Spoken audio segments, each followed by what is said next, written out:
Hello, and thank you all for joining the Children in the Middle Years MDI Data Trends and Research webinar.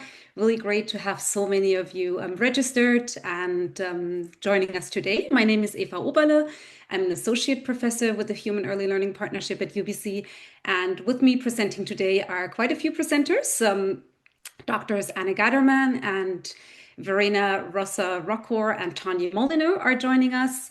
And all of us are really we share this passion of child health and well-being, and all of us are part of the Human Early Learning Partnership. Therefore, we're an interdisciplinary child development and well-being center at UBC. And just a quick shout out, next year, 2026, HELP is turning 25. That marks 2.5 decades of supporting child health and well-being with our data and our research in the province. Really great. If you're new to HELP, I really encourage you to access our website, take a look at our projects, and learn about our really impressive team that is behind all of the work, including this webinar here today. Before I begin, I'd like to acknowledge that today is Transgender Day of Remembrance.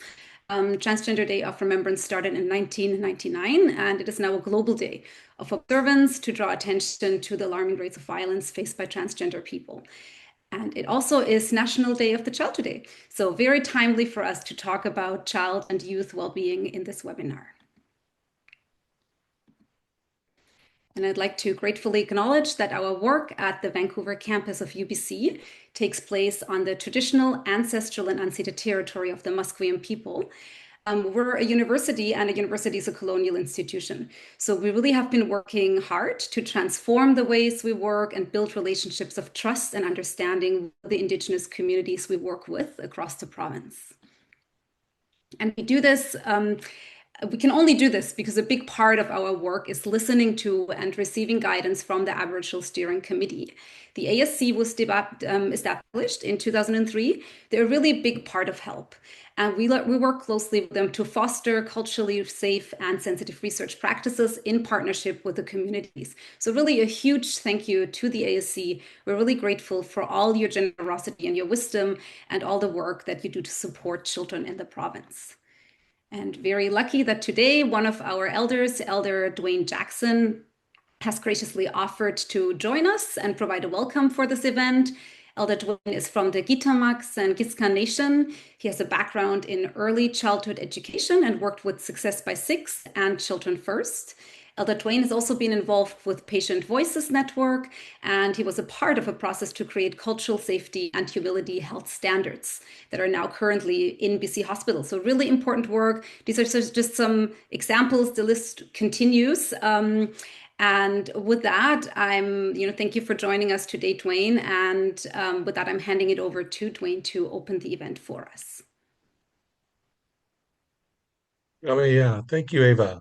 Amasa, wiach dawae, timwil, so what's laha, what's a whitwi, gisgas, and a lot. Good day. My name is Wiach. My given name is Dwayne Jackson. I am Gisgas, which is Fire Reed of the Gittin Nation of Old Hazelton. I have been a member of the Aboriginal Steering Committee for 16 years. So when I welcome people into these spaces, I say thank you for joining me and my family in this work. The MDI came along as after I joined, and myself and my friend Jeremy Bellier, who's taken his Jeremy Williams now, we were very excited about this agenda and about the tool that we're using here, because we always want to know how children see things. We know that through early childhood, we know that children are competent learners from a very, very, very young age, from basically from recognition on, and they'll tell us. I will say with early childhood, I say the children are easy. Yeah, hungry, scared, tired. Hit one of those. Hit one of those, you should be okay, right? But once they get to the middle school age, I always tell people that if you want a really pure, unfiltered, unfettered vision of your society and what it presents, hang out with the middle school age class for a month. See how they talk to one another, watch how they do things, because they're just a mirror reflection. They just reflect back and repeat back everything they see and hear. They're still at that point. So the MDI as being the voice of children, and that for Indigenous cultures, that's who we are in service to, is the future. And so the idea that I work now with a group of people that are just super interested in finding out what children see and how they see it, is really important. I tend to attach a lot of this to poetry. I write poetry. I read a lot of poetry. This particular poem I brought with me today is by Maya Angelou, and I had my daughter record it when she was 7 years old. And if you want to check out my Facebook page, it's awesome. She sings, she reads the whole thing, and it's a brilliant poem. It's by Maya Angelou. It's called "Life Doesn't Frighten Me." Shadows on the wall, noises down the hall. Life doesn't frighten me at all. Bad dogs barking loud, big ghosts in a cloud. Life doesn't frighten me at all. Mean old mother goose, lions on the loose. They don't frighten me at all. Dragons breathing flame on my window, on my counterpane. That doesn't frighten me at all. I go boo, make them shoo. I make fun, way they run. I won't cry, so they fly. I just smile, they go wild. Life doesn't frighten me at all. Tough guys fight all alone at night. Life doesn't frighten me at all. Panthers in the park, strangers in the dark. No, they don't frighten me at all. That new classroom where boys all pull my hair, kissy little girls with their hair in curls, they don't frighten me at all. Don't show me frogs and snakes and listen for my scream. If I'm afraid at all, it's only in my dream.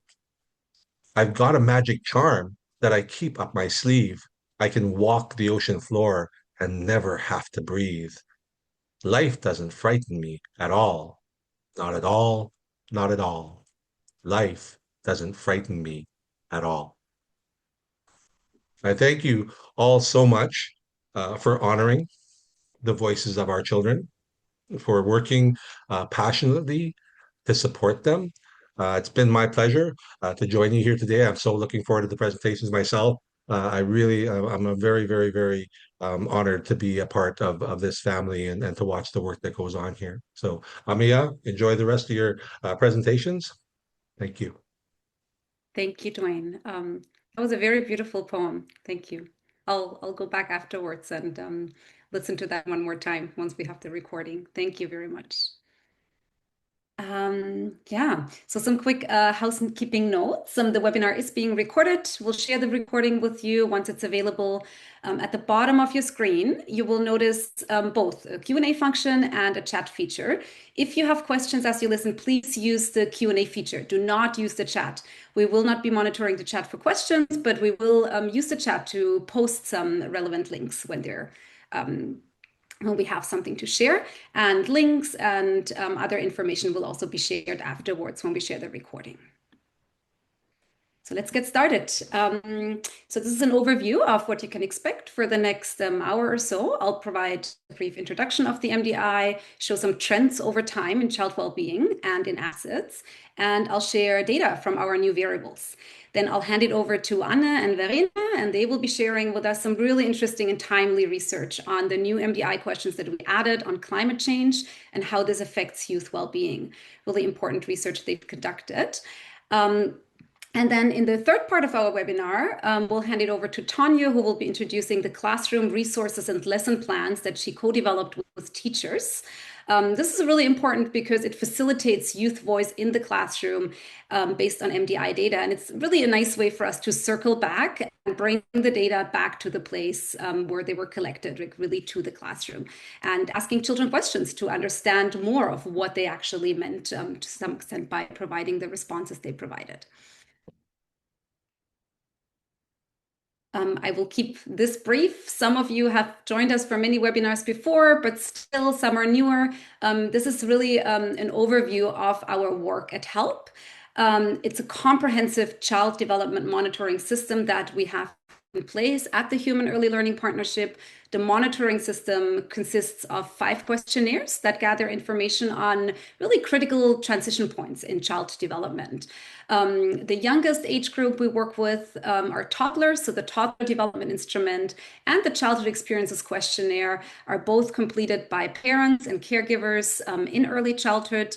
Then in kindergarten, teachers complete the early development instrument, and then in middle childhood, that's what we're focusing on today. Middle childhood, the middle years development instrument is a child and youth self-report survey implemented in partnership with schools. There's also the YDI you can see on the slide. The YDI is also a youth self-report survey that was designed and is implemented by Dr. Hasina Samji and ChartLab, based at SFU and the BCCDC. And that is a survey for youth in higher high school grades.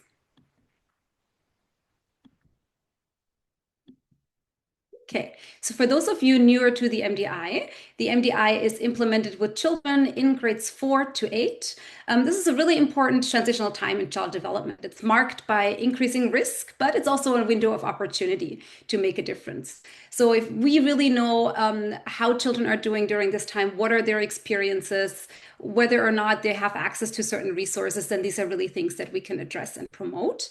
The MDI reflects children's voices within our HELPS monitoring system. It's the first time after the parent and teacher report that we get to actually listening directly to children, and it's therefore an opportunity for us to directly learn from children about how they're doing and what they need. We ask children about their lives inside and outside of school on the MDI. So really the information that we collect is relevant for schools and also for communities and for families. Here's an overview of the dimensions that we include on the MDI. All of these are areas of development very strongly linked to well-being. So all of these are domains where you can really gather strength to support positive outcomes in development. Our domains include social and emotional development, school experiences, connectedness in different social contexts, out-of-school time, and physical health and well-being. We review the MDI on a very regular basis. So every few years, we really take a look. Are questions still relevant? Are there questions that are missing? And does the MDI still reflect the experiences that children have in today's society? And are we capturing these in a timely manner? So if you see changes, then it's likely changes we've made in response to what is needed to reflect children's lives. For you to really learn more about each of those domains, I really highly encourage you spend some time on the website, on the HELP website. We have a companion tool. We have multiple resources that help you understand what are the specific items and questions that go into each of these domains. We had a great uptake on the MDI in the past decade. Really, the MDI has been growing over the years. We're now quite steady with we've had 2 strong years of around 35,000 students participating from both public and independent schools. And we just looked at our numbers, and again, it looks like next year is promising to be a big year for the MDI. So really great to see this continuous uptake and also see that school districts and communities are using the data and really using this to inform programs and interventions and to monitor. Here's an overview of the districts that participated this year. Okay, and now let's move on and take a look at the data from this year on our Wellbeing Index. The Wellbeing Index is really one of our flagship measures, I would say. And what we do with the Wellbeing Index, if you're new to the MDI, is we create a composite measure. So we combine different indicators of well-being into one overall well-being index or composite. So these are all indicators that are highly interrelated: optimism, self-esteem, happiness, the absence of sadness, and general health. So these positive and negative indicators of well-being are closely connected to each other, but it's much easier for you to understand how children are doing if we offer them to you in a combined way to reflect overall levels of thriving. We compose 3 different categories based on children's response to these measures. And again, the companion guide will help you understand where the cutoffs and what do kids need to respond in order to land in one or the other category. The 3 categories are high well-being, thriving. Those are the ones that are marked in green. Then medium to high well-being. This is the proportion of children who report no negative responses, but also less than 4 positive responses, and low well-being. The low well-being, that's what you see reflected in the red. And let's take a look at the Wellbeing Index for this year's data collection across all 5 grades. So what you can see here is that when you look at the graph for grade 4 and 5, 6, 7, and then grade 8, what you can see that there's a slight decline from children in low to higher grades. So in grade 4, 35% reported to be thriving. And in grade 8, This went down to only 29%. So really this change, this pattern is quite common. We do see a decline in well-being across the grades every year. Partly this might also reflect the increasing pressures for older children, social pressures, academic pressures. Older students, their lives change, and especially for those who are transitioning to high school, there are lots of challenges and stressors associated with that. The transition from grade 4 to grade 8, of course, is also a time when at some point biological changes happen, puberty, and so on. And I think for all of us, this is a really good reminder that while older students might not always reach out, but a lot of older students do need support. And we do see this in the higher levels of those reporting low well-being in the higher grades. What is also really important when we look at the well-being index is to look at how well-being has changed over time in our province. So we had previously seen over a few years that well-being was declining. It was quite a concerning and really like steady trend. And every year we're kind of hoping we now hit the bottom and things are picking up again. We did have, some recent stability. So that was really great. When we looked at last year's MDI data, you may remember that. And what you can really see this year is that it's good news that we had another year of just slight increases in the percentage of children reporting high well-being, thriving. So recent increases in well-being were really fairly consistent also across all the well-being about all the well-being components of our measures. So I think this is really great news, and we really hope to, of course, see this as we continue to monitor it and hope to see that this positive trend overall continues and also continues for all the grades. What is really wonderful to see here that even the grade 8s, for example, who have lower levels of thriving than the grade 4s, you do see this positive trend and this uptick in well-being. Let's move on and take a look at the assets we measure on the MDI. The assets are really important because these are all direct experiences and behaviors that are closely related to well-being and thriving, and they're actionable. So these are things that we as adults, as communities, as society can support, change, promote in children. The asset index is a measure of key resources and influences that are present in children's lives, and they help to promote positive development and well-being. So we have 4 assets we report on the MDI: supportive adult relationships, positive peer relationships, proper nutrition and sleep, and participation in after-school activities. So for today's webinar, just because we did kind of have to prioritize and we couldn't report on all of it, but what I would like to do today is really focusing on the connectedness aspect. So these are the adult relationships and the peer relationships. And I'll also talk a little bit about school belonging, which is also an asset we have, but it's also school experiences are not publicly reported, but we share these directly with schools and school districts. And just like a quick connection really to the work that Chart Lab has done with the YDI. Some of you may have seen this infographic. It's an infographic published by Chart Lab on the importance of connectedness and belonging for positive childhood experiences. Like really interesting and important work. And their research used YDI data with older high school students. And they noted some key social experiences that were associated with fewer depressive symptoms, greater mental well-being, and increased life satisfaction across home, school, peers, and the community. And in alignment with that, we decided, okay, can we see if we can unpack the MDI in a similar way and see whether our data align and to see what this looks like in earlier years. And the MDI infographic that you see here, this snapshot of, is really just a snapshot. I'm not showing you, so you don't need to look at this in too much detail right now because I'm going to unpack it just in a second. But most of all, this is really just to do a quick shout out that we have prepared an infographic on this topic, and it will be released very soon after this webinar. Okay, so let's unpack what we found. So here we see basically the percentage of children reporting high connectedness on the MDI to adults at home. And what you can see is that most children report high connectedness overall. And you also can see that connectedness is highest in grade 4, and then it decreases a little bit over the years with being lowest in grade 8. This really kind of mirrors the well-being differences we see between the grades.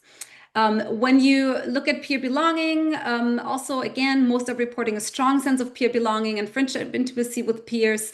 This is really great to see. I mean, I think especially kind of still coming out of COVID and this time when many experienced very disrupted social connections with peers.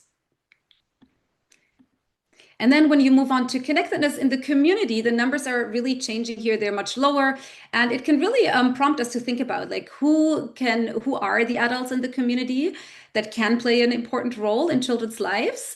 And what are the opportunities that children currently have? Also at the different grade levels. For example, it's quite notable that the difference between grade 4 and grade 8 here, so 60% reported connectedness to adults in the neighborhood in grade 4, but only 47% in grade 8. So really important for us to ask, like, why is this different for older youth, and what are the opportunities maybe that we're currently missing? And then moving on to connectedness with adults in school. So again, we see a decrease across the grades in terms of high connectedness to adults in school. This is really a big difference between 74% in grade 4 and then a stepwise decrease and only 55% reporting connectedness to adults in school in grade 8. It's, there are many ways to think about this. I think it might also help to reflect on the changes in school structures for many youth in our province when they move into grade 8.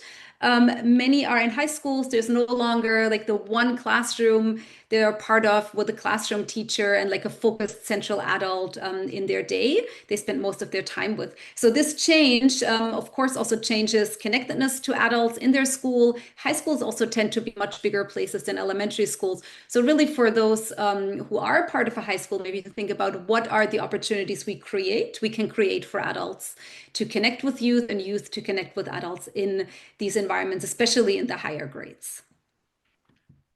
Finally, also, a sense of school belonging. Again, we do know that schools are doing a lot of work in this domain. It is a really important modifiable asset. Again, you see a similar pattern in the sense that this is much higher among grade 4 students than among grade 8 students, and it really decreases stepwise over the years. So thinking about what can we do, especially in higher grades, to support school belonging, to create opportunities to connect and to build a community that youth can connect with and feel like they belong to. You may be asking, okay, like these are just the assets, like why is all of this really so important? I did hint at this before that the assets are really important because they are powerful and linked to well-being. And here's the data I'm showing you to support that. So our data show that the percentage of children reporting thriving increases with each additional connectedness and belonging asset reported. So what you can see here is really that those who are reporting all 5 assets are most likely to be thriving. And this is really, it's not just an increase, it's really an exponential increase for those who are reporting all 5 assets.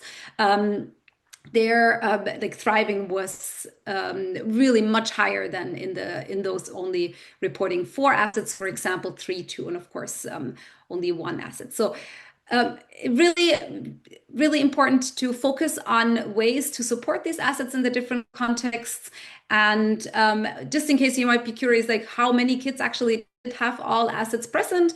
So we had about over half of the children in all grades reported having all of the 5 connectedness and belonging assets present. It was higher, of course, in the younger grades than in the higher grades. Let's move on and talk about mental health and help seeking. And I think that's something we have not yet included in the webinar before. So I'm going to spend a little bit more time also explaining the variables that we're looking at here, also because some of these are actually new questions. So this question here is a long-standing question. It's a question about help seeking we've had on the MDI for several years. And it's a question we continue to have for the grade 4 and 5 students. The data here show that family members, this really kind of connects also with the previous question we had about connectedness with important adults at home. The data show that family members really remain the main contact point for children when they're worried or sad. And this is followed by friends. and it's quite consistent in grade 4 and 5. It changes a bit for adults in school. So 40% of the grade 4 say they would speak to an adult in school if they're worried or sad or have a problem, but this number decreases to 31% by grade 5. So it's also, again, quite consistent with the assets that we looked at, where connectedness to adults in school was decreasing with increasing grades. And I think this is a really important data point to take back to the children, to find out more, find out what they need from an adult at school, and if there are barriers for children in getting this help from an adult at school when they're sad and worried. And of course, I want to acknowledge here that there are so many demands on adults in school, and resources are limited. And yeah, maybe what we're seeing here is also just really the need for more resources to have adults present in with adequate support, resources, and time, of course, to be that person for children when they need help.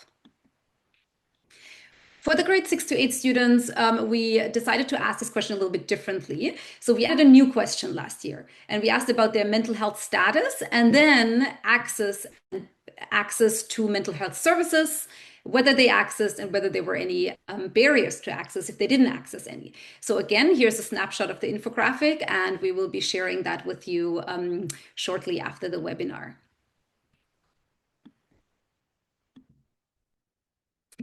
When we asked, that's one of the new questions we added, when we asked grade 6 to 8 students to self-report their mental health, 27% said excellent, 41% said good, but 1 in 3 said fair or poor. This is actually very consistent with the data that was published by the Canadian Health Survey for Youth and Children, by Stats Canada, where 26% reported poor and fair mental health.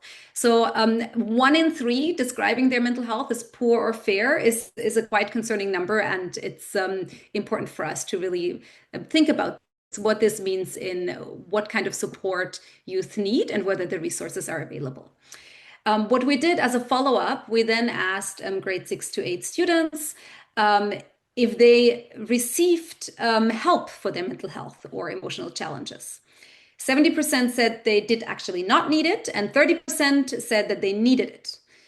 Only half of the 30%, like 15%, said they needed it and they actually got it. The other 15% said they needed it, but they did not get help when they needed it. So then, of course, 2 important questions arise from that. One of them is like, okay, if you got support, where did you get it from? Really important for us to understand what are the services that young people access. And the other important question is, of course, if you did not get the support that you needed, why did you not get it? So these little umbrellas here, they show you where children received support. I'm not going to go through all of them, but take a look and it'll be in the infographic later. I think it's very notable that school counselors come in second here, with 21% of the children who needed support saying they received the support from school counselors. This is really important because it really shows us which resources are accessible for young people. And the school, of course, is a primary place, a primary context where they can access resources, where they also know the adults that are there, and where a really strong infrastructure is already in place. And it's infrastructure that, of course, could also be strengthened so that all children and youth have access to that infrastructure if they need it.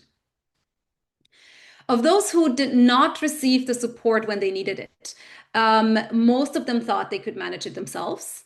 About half of them did not want the parents to know. That's why they didn't access resources. And then there were about 40% who didn't want others to know. And this, I think, really still speaks, like both of these points still speak of the mental health stigma in our society, and how this is really quite a strong factor for youth who would need help and support to actually not get it because they don't want to reach out because they don't want this to be known.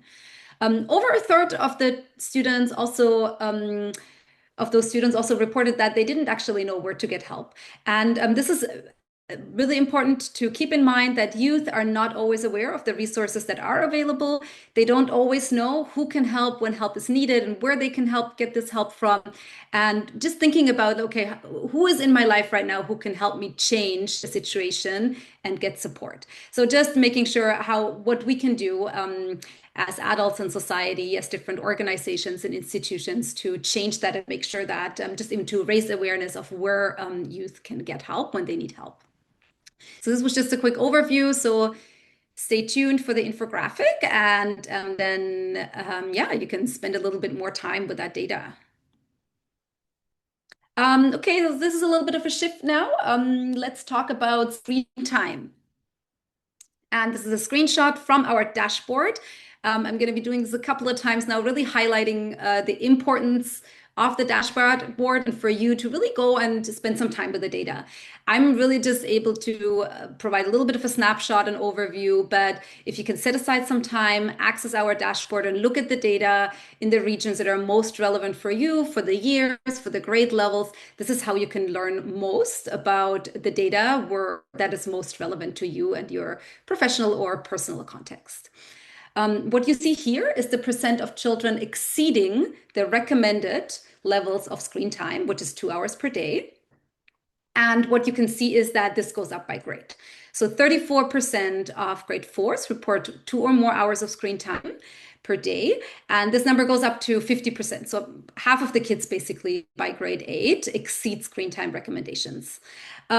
I think this, partly, of course, most of the older kids have access to smartphones. Many of them also own their own smartphones.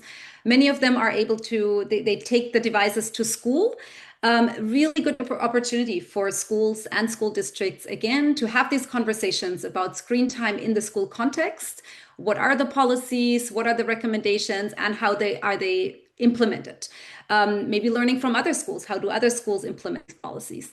Sometimes it's a bit easier to do this in elementary schools, much smaller, much more contained. Kids are younger, so it can be much harder in high schools, but still, I think really important to talk about screen time. And we've already mentioned that in previous webinars where we looked at screen time in relation to well-being outcomes. And I just want to show this here as well. And you would have seen versions of this graph with previous year's data. This graph shows you how screen time is related to thriving in children. You can clearly see that while a little bit of screen time is fine, so around, up to an hour, there's quite a steep decline after that, though. So well-being really declines with increased usage, especially in the higher end of usage, like once you get to 3-4 hours and more. This is consistent. What we're including here is like the video games, the hanging out with friends remotely, like chatting and so on, watching things online. So social media is not a part of this here. And then this graph here shows the similar pattern. Sorry. This shows you a similar pattern here for the grade 6 to 8s. So again, you do see that there's quite a steep decline in well-being once the amount of screen time increases. You see specifically like the video game, I think it always comes up, and especially for the 6 to 8s here, you really see that a little bit is ideal, maybe just enough. I don't have a graph for this here, but we dug into this a little bit previously. And what we do see that, especially for video games, which is something that is much more reported by boys in our population, and just also, connecting with boys and reading a little bit about the research on boys and video games, it can be a really easy way for boys to hang out and connect and kind of break the ice and be a part of a friendship group. But, as you see it here, it's kind of like the just enough amount that's ideal for well-being, not the excessive amount. So this pattern, however, looks a little bit different when we go to social media usage. So when you look at social media, you see that the percentage of kids thriving is really highest when they use no social media at all. There's an exception for the grade 8s where it's basically like flat from no usage to an hour or less. But again, I think what we want to focus here is that when you really when you go to the increase, like the high levels of social media usage, and some of the kids are reporting 5 or more hours per day, well-being really like drops quite steeply. Um, I think these data really emphasize the importance of regulations and policies. It's not something families can or like should manage and tackle on an individual basis. It's really difficult for families. You may be aware that Australia is in the middle of implementing a ban on some of the social media platforms for children under the age of 16. This morning, I took a very quick look at the news, and this will be in place, or it's planned to be in place by December 10th. Some of the policies that are being implemented. I'll be really interested to see how this changes and how this has an effect on youth in Australia. And I think other countries can really just learn from this.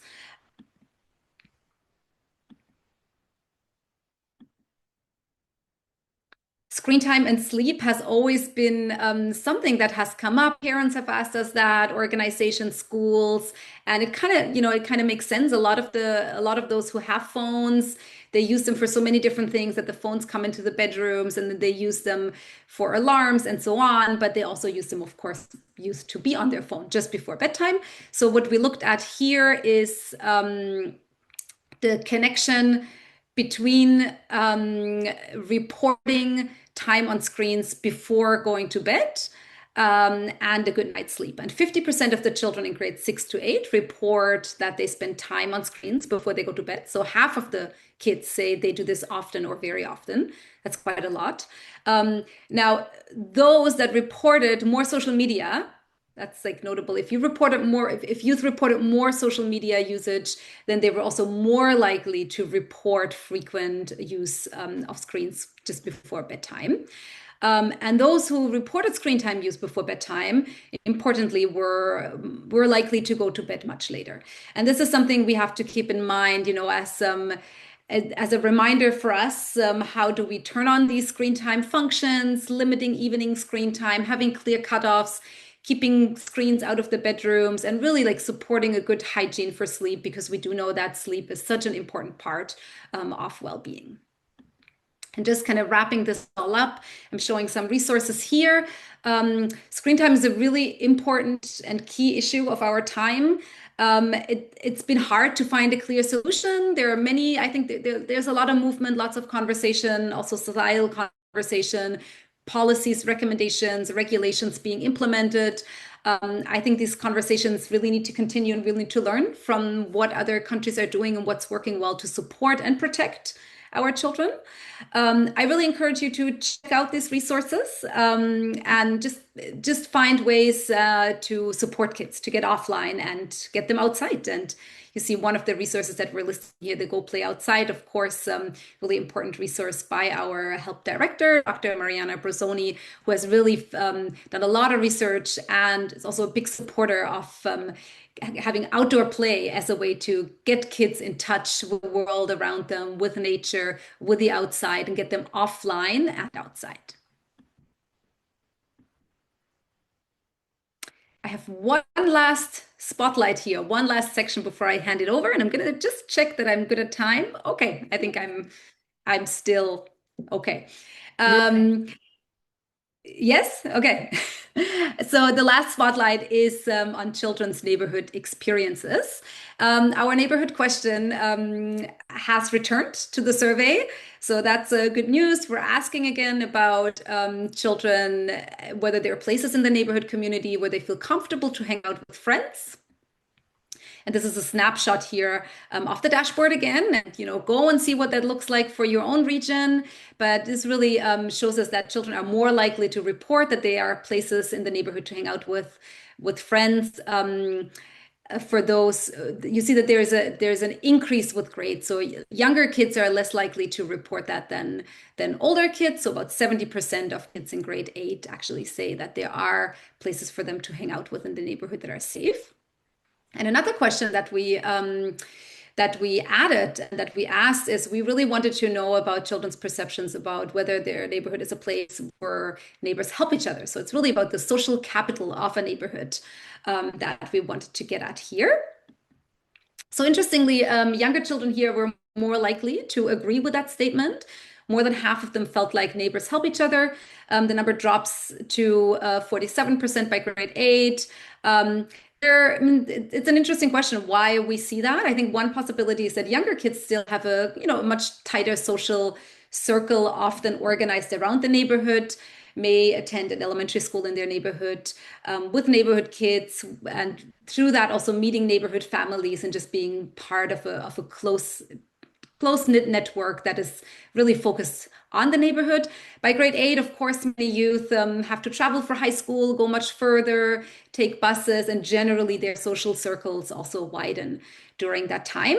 But I think we do know that many communities have really excellent resources for families, neighborhood houses, neighborhood centers, community centers. It'd be really interesting to hear from grade 8 students, from older students, to what extent those spaces are created in a way that are inviting to them, and whether there are opportunities for them to participate and engage in those places, to also continue to strengthen relationships with the community in the neighborhood for older kids, and making also the neighborhood a place where young youth can connect. And really like tying this back to the data that we saw earlier, where we really saw that especially in the older grades, connections to neighbors and community adults were quite low in the older grades.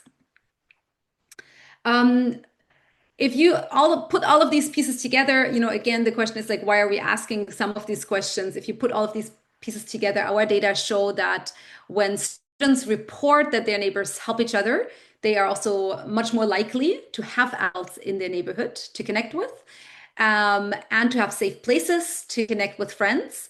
And I didn't show a graph for that, but they're also much more likely to actually spend time outside more frequently. So really, you can see that these are all interconnected experiences, and they're all actionable, and they're all ways for us to help us to thrive, to support students to thrive. Before I'm handing it over, one last slide, really just as a shout out. This is a snapshot of the dashboard. Our team that has designed the dashboard and is really continuously updating it have done an excellent job in doing mapping and having different ways of graphing. So go and spend some time and see how you can use the data by grade, by year, over time, looking at trends, by health authority, by neighborhood. There's so many different things to explore. And with that, I'm handing it over to Verena. Thank you. Thank you very much. Yes, can you hear me? I think so. My name is Gadermann. Perfect, thank you. I'm a researcher at HELP and delighted to present about our project Rise Up, which stands for Resilience, Insight, and Strategies for Empowering Youth Around the Climate Crisis using Participatory Approaches. This is a collaboration between Wellstream and HELP, which are both centers at the University of British Columbia, and the McQuarrie Center Society, a non-government, not-for-profit organization. And both Wellstream and the McQuarrie Center Society focus on participatory youth-engaged research and knowledge mobilization, and the McQuarrie Center Society collaborates with multiple youth advisory councils. Next slide, please. So climate change has been identified as one of the top 10 threats to childhood in Canada. Nearly half of Canadian youth reported feeling high levels of anxiety about air pollution and climate change, while about 3/4 expressed fear for their future. This finding motivated our project. The aim of the project is to gain knowledge, perspective, and ongoing research capacity related to the impact of the climate crisis on the well-being of youth from diverse backgrounds across British Columbia.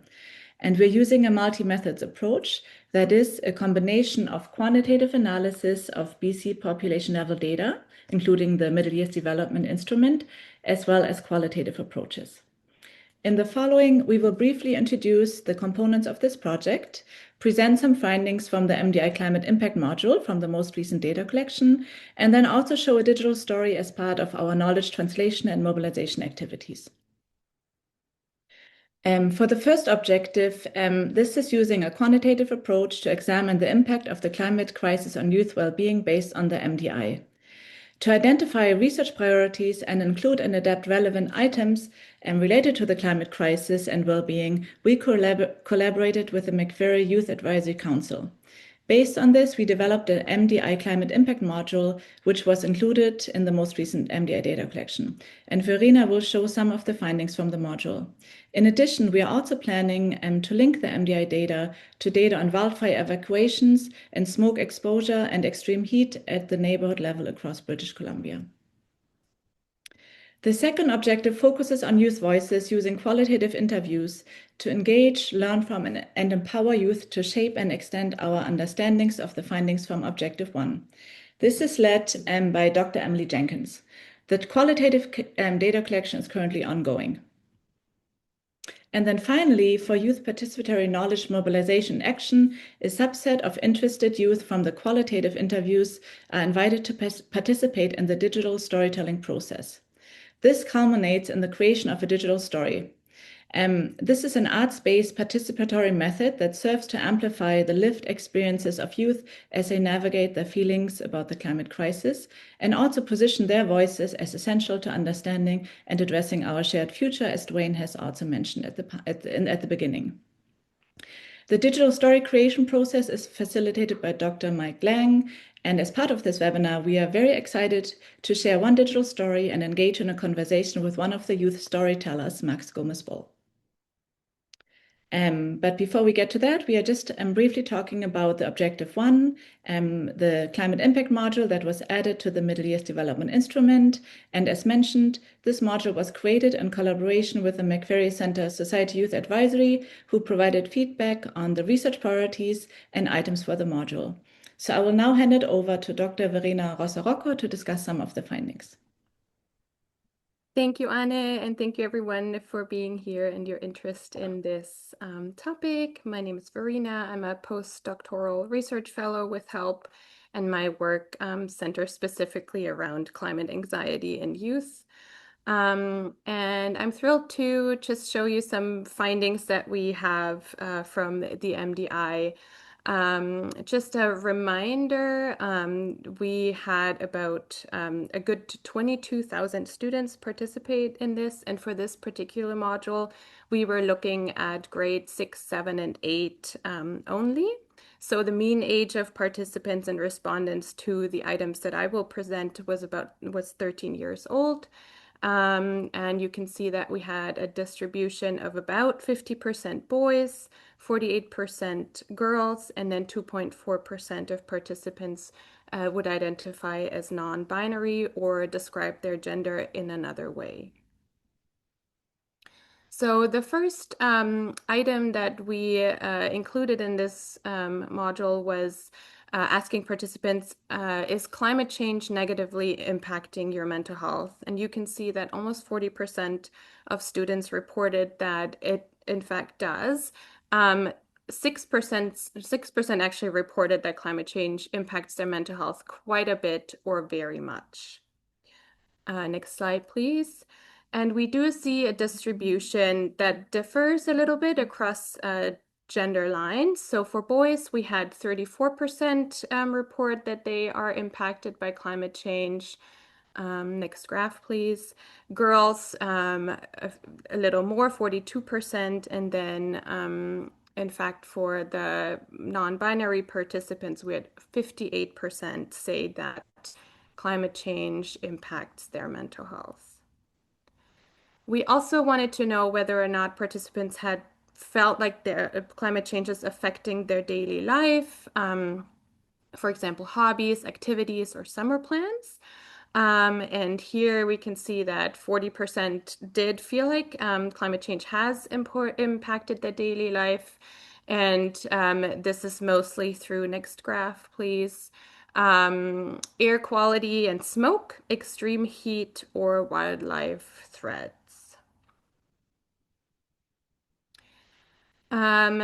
We were then interested to see whether or not participants had people in their life that can support them when they feel stressed about climate change. And as you've just seen in Dr. Oberle's presentation, we know that things like social support are really powerful moderators when it comes to well-being. And while worrying about climate change is not per se pathological, it can become even clinically significant when emotions become difficult to manage. And that's where we know that things like social support can come in. And so we found that of those participants who worry about climate change and the climate crisis, actually 45% say that they do have someone who supports them. And then the same is true for perceived self-efficacy. So we know from other research into mental well-being that self-efficacy, so the feeling of being able to do something about the issues that are impacting one's well-being, can reduce anxiety and enhance resilience among young people. And so we asked them whether or not they believe that they can do things to help with the problem of the climate crisis. And here we see that only 32% of students actually report that they feel like they can do anything about it. And so finally, as Dr. Oberle has also mentioned, we're always interested in sort of how do all of these individual questions connect with each other and impact each other. And so we have actually found that participants who had been exposed to climate events really have significantly more impact on their mental health, more negative impact, of course. And this grows stronger the more climate events that they had been exposed to. We also found that participants who reported that climate change affects their daily life through affecting their hobbies, exercise, and so on, have significantly worse general mental health, more anxiety symptoms, more depressive symptoms, and less satisfaction with life. And as you know from HELP's work, we're always interested in finding factors that will, mitigate the problem, that will protect children. And so we were interested in the role that social support plays in this relationship. And we found that, yes, indeed, social support does moderate the relationship between climate impact on mental health, meaning students who and participants who have higher levels of social support tend to have better mental health outcomes. And with that, I'm going to pass it back to Anne and Max. Thank you very much. It is my great pleasure to introduce Max Gomez-Boll, one of the youth who created a digital story as part of this project. Maybe, Max, would you feel comfortable telling us a bit about your experiences creating this digital story? For sure. So at first I was a bit nervous, putting my ideas out there, because I wasn't really sure how I was going to, express as I like convey in the digital story, like the intense negative effects and negative ego emotions that I got from climate change and I experienced from climate change, while also remaining hopeful and kind of like explaining how, despite this, I do still have hope for the future, and I want to encourage hope in youth and hope in others with climate change. And where it all really started to fit together is when, Mike, who I was working with to create the story, he was asking me, when's one of the first times that you really started becoming aware of climate change and how, severe it was and how urgent it was and like at least how that's how that felt to you. And I looked back and it was the climate clock. And that climate clock and that idea of the clock and really just what the clock represents, that the idea and the notion that we are running out of time and that there is not enough time to fix things and that there will not be enough time to fix things and that it is almost hopeless.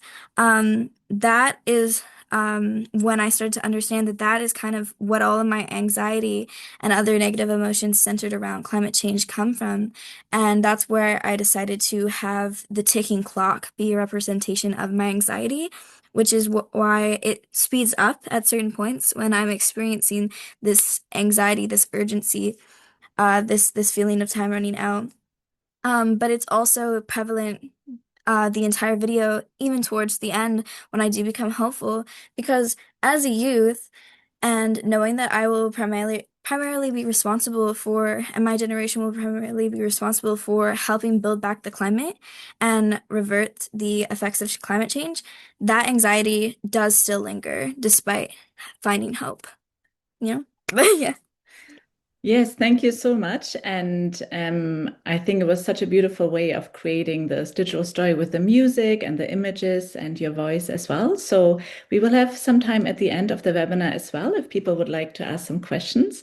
Thank you so much, Max. And so maybe just very briefly about next steps for this project. We are currently continuing youth recruitment for additional qualitative interviews and digital stories. And so we're happy to share the recruitment information if you have avenues to share. And once the data collection is complete, we are planning to have a larger digital story screening and interest holder dialogue with youth and families, but also community, school, policy, and other partners to really maximize impact. Yes, thank you very much. We would also like to gratefully acknowledge all youth participants, our research team, our funders, as well as Population Data BC for the data access.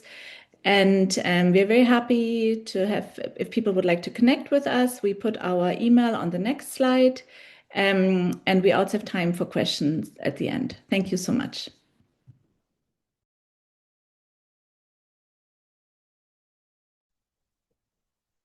And we'll pull up Tonje now.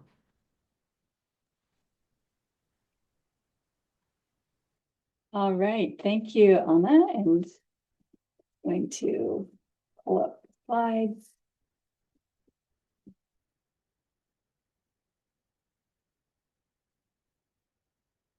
And can you let me know you're seeing the slides and not the notes? We're seeing your slides. You're not in presenter view. Like we don't see as a full slide yet. Is that good there? We're still just seeing like the whole row all together. We can see you, yeah. Not quite in presenter mode yet. How about that? Not quite. Okay, let me try again. So there you're seeing the application. Yeah. And then I'm putting it in presenter. And what do you think? It's not quite working. I wonder if just stop share and reshare. Okay, let's try that. Stop share. Reshare. And I just, while you're trying to do that, I'll just say, Max, I hope you can see there was comments about what a great story, what a beautiful video you shared in the chat. And Max will be coming up toward the end when we have a Q&A time. So an opportunity to hear a bit more. And there you go. Look at the timing. Done. Over to you. Great. So you're just seeing the slide. We've got you. You're right as you need to be. Perfect. Okay, great. Thank you. All right. Great to be here and to be part of this webinar today. So I'm Tonje Molyneux, and I'm a postdoctoral research fellow with Wellstream, led by Dr. Emily Jenkins. And I'm here today to introduce you to some new MDI resources that I hope you'll take up and bring into the classroom. So just a little bit of background to bring you up to speed. So this is work that came out of a project that was funded by the Health After 2020 grant, which is from the Faculty of Medicine at UBC. And it gave us an opportunity to go out and, first of all, talk with some middle grade students and focus groups. And we brought a number of different topics and curiosities to these groups. And part of what we discovered in speaking with them is that they were very interested in working with their MDI data. So we got feedback, from them about the relevance of some of the items and what was missing and that kind of thing. But we also got this message that they were interested in working with the data, like as Eva mentioned, the data that was collected in their classrooms. They wanted it to come back to their classrooms. So we actually recruited a group of educators for an advisory group to co-design some resources for the classroom that would help do just that. So some of the members of the educator advisory included an elementary school teacher, a middle school teacher, a public health nurse, and a community health specialist. And the guiding question was, how might we engage students and teachers in exploring their MDI results through learning experiences that are also connected to BC's curriculum. So we really wanted to have that integration piece so that it was relevant also to educators, to help them, get a little bit of their work done alongside bringing the MDI into the classroom. So we met as a group and had them review some proposals, some ideas, some materials, and all of that as things evolved. And the result is a new MDI lesson series. So this is a collection that's designed to provide educators with lessons they can use to both introduce the MDI to their students and help them integrate the survey and their school or district result into their classroom curriculum in meaningful and relevant ways that also align with the BC curriculum and core competencies. So the lessons can be used individually or together to enrich and enhance BC middle grade students' educational experience.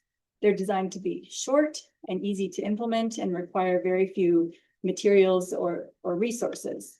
And there's also some implementation guidance that's provided to help educators determine the best way to adapt and deliver the learning experiences in their context.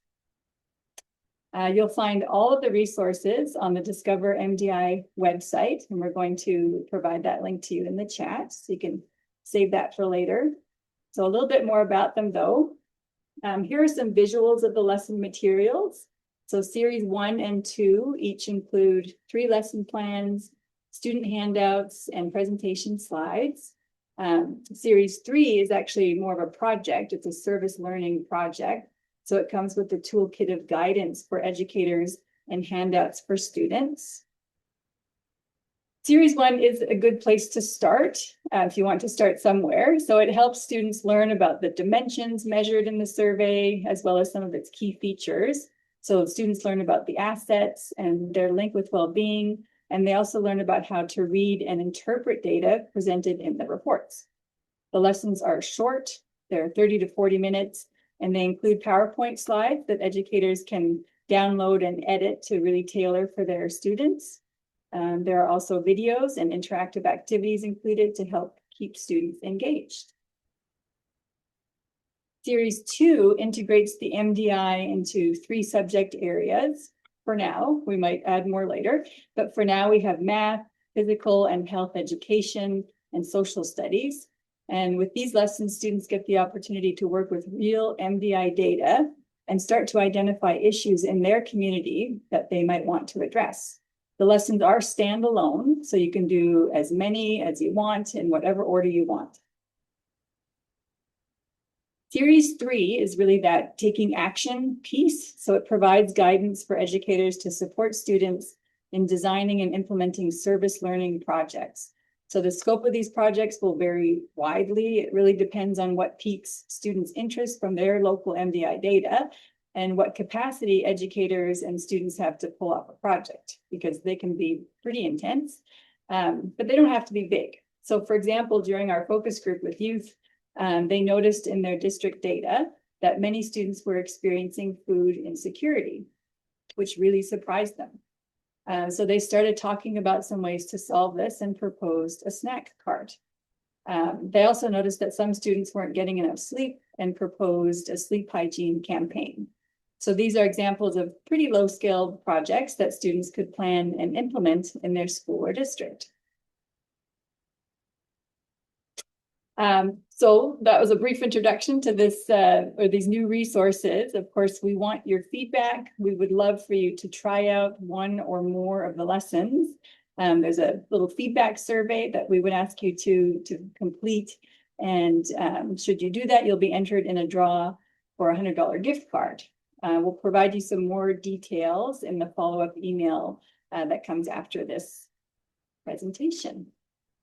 And with that, I believe we're ready to move on to Q&A. Great. Thank you, Tonje. I think we're going to pull everybody up onto the screen now, Jeremy.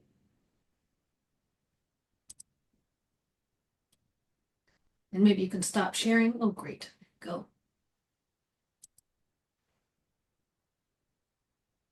Okay, perfect. Here we come. Hi, everybody. Great, and yep, here we're coming on all of the discussers, and maybe we can pull up Max too. Fabulous. Slowly, we're inching everybody onto the screen. There we go. Let's get Dwayne in here too. Dwayne, if I see your videos on, I'm hoping you can join us. Fabulous. Well, such great presentations. Thank you very much, everybody. That was really powerful. I'm still a bit verklempt, Max, from your video. Really so powerful, very emotional, very powerful. And so, yeah, let's do it. Great, Dwayne. Thank you. Thanks so much. Yeah, and so we'll dig into some questions, and maybe we'll start with you. I'll just give a little bit of context. We have actually we have a good amount of time, about 20 minutes for questions. And we had about 300 people register for this webinar. We had quite a few people show up today. We had some questions going in the background with our Director of Core Projects, Maddie Spenrath, has been madly typing away at those answers. But we have some questions to ask for discussion now, so we'll jump in. So maybe, yeah, let's start with you, Max. Actually, I think, Anna, did you have some questions you wanted to ask Max to start us off, and then I'll take it from there? Yeah, that would be great, just because I didn't know how much time we have with the presentation. So Max, I mean, what do you think? How could your digital story help empower other young people? Do you have some ideas how this can be used, those beautiful stories, to really make an impact? Thank you. I think a very straightforward, simple answer to that, and just one of the answers is that youth seeing that I created a digital story, that I got out there, my idea, my perspective, and also shared it in a more creative way as well. I feel like can motivate youth to feel like they can share their opinion as well. And the reason too I highlight the fact that it was more of an artistic telling and like conveying of my experience is I find that I've seen lots of youth become overwhelmed with feeling like they have to be overly formal when connecting with important issues and in important topics, especially in uh, places like this that are predominantly dominated by adults and people that are no longer youth. It can feel intimidating to not to feel like you might be judged for saying things that are not you weren't trained. I mean, as a youth, you're not trained to public speak to the same degree that someone who has been public speaking for years may be.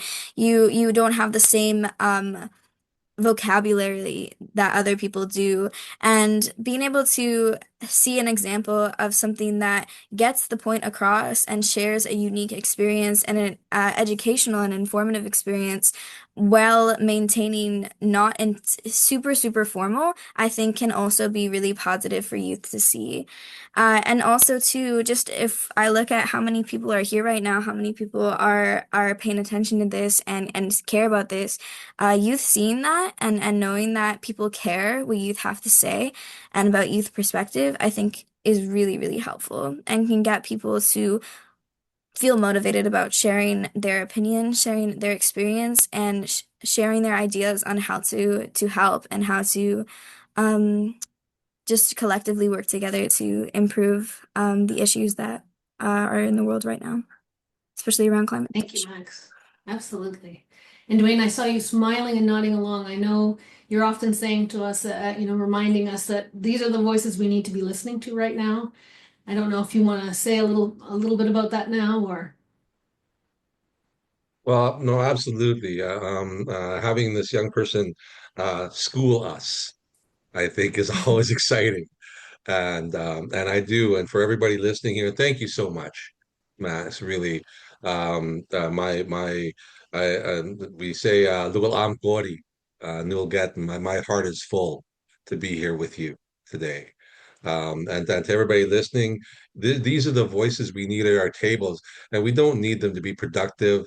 For the post-secondary institutions, don't make them write a paper. Don't make them be quantitative or productive. They need to be at the table to see how emotional we get about what we know we're leaving for them. And that's what we have missed in this society. Better things for Max. That's what we're looking for. Okay, better things for the next generation.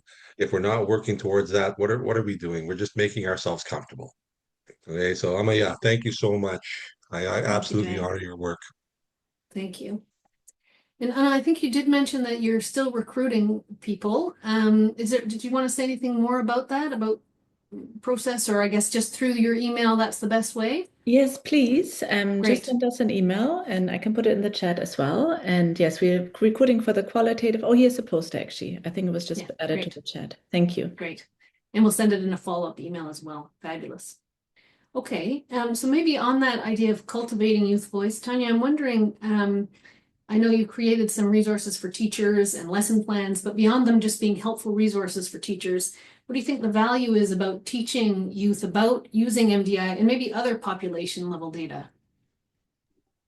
Yeah, I think that's a great question, because I think it goes back to something Eva said earlier. I mentioned, briefly when I was giving my talk there, that being able to bring these data back into the classroom where they were collected.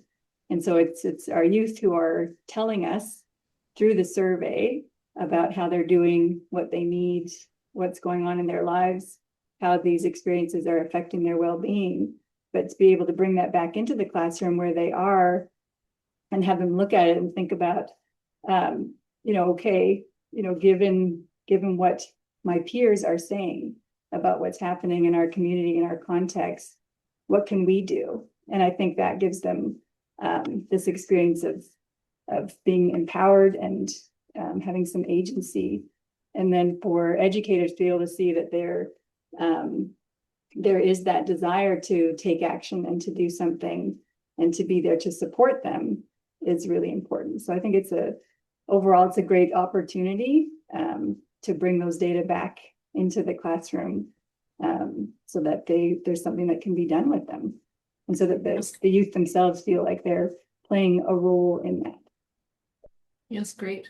I think one thing that's for sure at the history of help, that one of the key actions is the idea that bringing data back for collective thinking and getting different perspectives and opening up. Not everybody thinks the same. And I think some of the data that you showed, Anna and Verena, around there are different perspectives on this topic. It's a hot topic. And so, and it's in that we're in this moment right now feeling sort of tentative about talking about these hot topics. But I think the data can provide an opportunity to, have a way to hear what are the different perspectives and what do we think, and let's make this a safe spot to talk about the issues that we need to be talking about. So I think it's great. Those resources are super helpful. Thank you. Okay, I'm going to switch and read directly. I think this one is perhaps for you, Eva. It's about social media. So what are your perspectives on how to preserve the beneficial aspects of social media while minimizing its harms? What additional evidence is needed to support development of policy options when so far there seems to be a correlation but not a causation evidence of social media negative effect on mental health? So perspectives on how to preserve the beneficial aspects while minimizing the harms. Yeah, no, and I also, I absolutely relate, like connecting online with people, also for a lot of us have family overseas or even in different parts of Canada. So what a wonderful thing that we actually can now connect with those and have video calls and so on. I mean, I still think what I think we could start with is really just seeing what Australia is doing and looking at specific platforms where we know that, there does also tend to be like things posted that could be harmful for youth, that are really hard to monitor. It's like really fast paced, the clicking and the content that comes across. So I think really just thinking about what are some national policies, national regulations, and we could look at and learn from and start implementing. That's, but I mean, again, there isn't really any research yet on that because it's really still a new direction. I do think, I do think some of the benefits do need to remain. I wouldn't know how to like specifically do that, like technology wise, but carving out also contents that are screen time free. I think schools are really, that's a really great context for us too. And recognizing that, yes, lots of educational stuff is happening also online. So I'm kind of taking that aside for a moment. But just making sure that these are spaces where kids socialize in person, and especially for younger kids, they move when they socialize. They're outside during recess, and this is really something that is monitored and regulated. And there are ways to do that. Like some classrooms do have little boxes where phones go in the beginning of the day and they come back out at the end of the day. And this is something I've heard from teachers works actually quite well. Another hot topic, climate screens. Yeah. I don't know if anyone else wanted to weigh in on that, or we can just go to the next question. Could I weigh in? Yes, Max, I was hoping you would, but didn't want to put you on the spot as the young person. Go ahead. So I feel like social media being very open and unregulated contributes a lot to climate stress in youth, and it actually contributes a lot to dissociation and disconnection from even wanting to be involved in climate activism, and actually kind of just like wanting to even maybe stay uninformed. I read this article that basically had a group of youth see how they coped, whether it was in a way where they focused on being hopeful and informed, or trying to avoid the situation, not think about it, and like being very like anxiously attached to the idea of climate change. Or there was a third of just not really having any coping strategies because they didn't have any stress because they didn't stay informed. And I feel like having social media be so fear-mongery, and also be very algorithm dependent. And when you have youth interacting with fear-mongering posts because that's what's grabbing your attention, it feeds an algorithm to these youth that perpetuates fear and hopelessness, which will have people have those three kind of outcomes, whether they want to disengage, whether they want to fight and rise up from that fear and overcome that fear, or if they just want to just completely just leave that behind. They don't want to think about that. They don't want anything to do with that, and it leaves them very uninformed. And I feel like we just need to have there needs to be more support for youth, having a variety of access to information that's not so strictly negative and extreme as well. Extreme versions of it. I see you have the best furry friend there. Yeah, Love an in-person he cuddle. seems really interested in what I'm saying. Absolutely. He's interested in the climate. I'm just wondering Go. if I could add something to that. Thank you, Max. That was really insightful. And I think because you were referring to the Jonathan Haidt's work around the anxious generation earlier, Eva, I think they reference a study that shows that an overwhelming majority of youth actually wished social media was never invented, while at the same time just having a really hard time to staying away from it because you just feel like you're missing out on everything that your peers talk about, on all these connections that, or pseudo connections that are made through social media. And you were just saying, Max, like youth need support, and it sounds like they also need support in how to stay away from something that they know is not good for them, but it's so hard to disengage as an individual. I mean, I as an adult can relate to that, right? So They need support, especially too with understanding, how to have a healthy relationship with fear, have a healthy relationship with the processing and learning of information, because let's be for real, like the truth does hurt. And a lot of the time, it's important, and it is incredibly important to stay informed and to be informed. But youth do not have the resources and do not have the life experience to know how to properly manage the intake of knowledge and their own emotional regulation. Great points.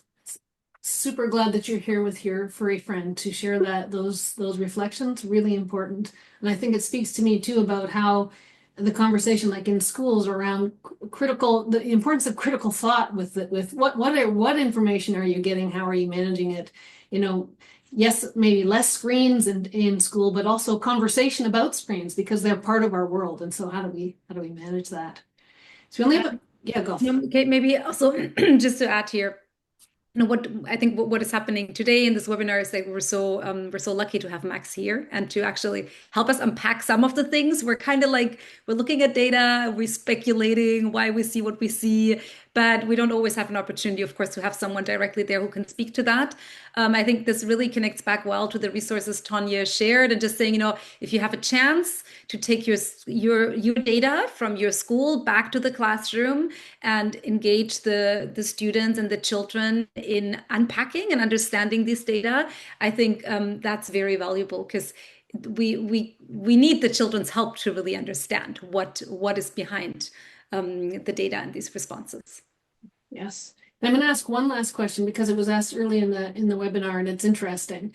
I mean, it's also a kind of a positive way to end, because we do see that uptick in the well-being trends, and which we're sort of holding on to. Yes, maybe there's a little bit of good news. And the question that was asked early on is, do we see something similar in the EDI? I don't know, for folks that are new to HELP, the early development instrument. We just had a webinar last week, and the recording is available on our website. We'll share a link to that in the follow-up email. But that's interesting, because the early years data that we're showing is that things are getting worse, that in terms of children's healthy development, we're seeing it trend in the wrong direction. And yet for youth, we're seeing some positives around the well-being trends. I don't know, Eva, if you wanted to start us off with any reflection on that, why you think that there's a difference and or an uptick? Really, just even just let's think about the two different developmental contexts we have there. One early childhood, one really the middle years. Even just kind of going back to a little bit to like what happened during COVID and how were different age groups affected in a very different way. I think in BC we were very lucky that schools were open. Yes, there were changes in regulation. It was a disruptive time, but I think if you kind of take a global look, probably BC was a fairly good place to be in for young people during that time. I also think that we really see and hear a lot of initiatives supporting well-being during the middle years, and schools are really putting a lot of work into this with limited resources, but I think some of that is really working, and we're really seeing how it's working. We see much more young people now just participating again in society, just like before the whole shutdown and all of this happened, and that could be the arts or sport or clubs, or just hanging out with friends, getting together and being able to move freely. And I think it took a few years to recover and to kind of just shed this fear that was that they were carrying. And for 2 years of life, that's a long time for a young person. So I think we see that in middle childhood. The early years, it's still, it is still that's something where we haven't seen that recovery, and that's really definitely concerning. Yeah. And I'm going to say, watch the webinar, because we do get into what are those early years contexts? How were they different? And, kids in school versus the early years where there's not one system. Kids, families are navigating on their own, and there's lots going on. So lots to learn from that webinar. Okay, we're 1 minute. So I'm going to switch gears, but I want to say thank you for all of you to come present, to share your views with us, to have this time for discussion. I'm going to bounce us into the slides just as a follow-up, or the final bits. Hopefully you can see my slide. Can someone just tell me if you see that? Yes, great.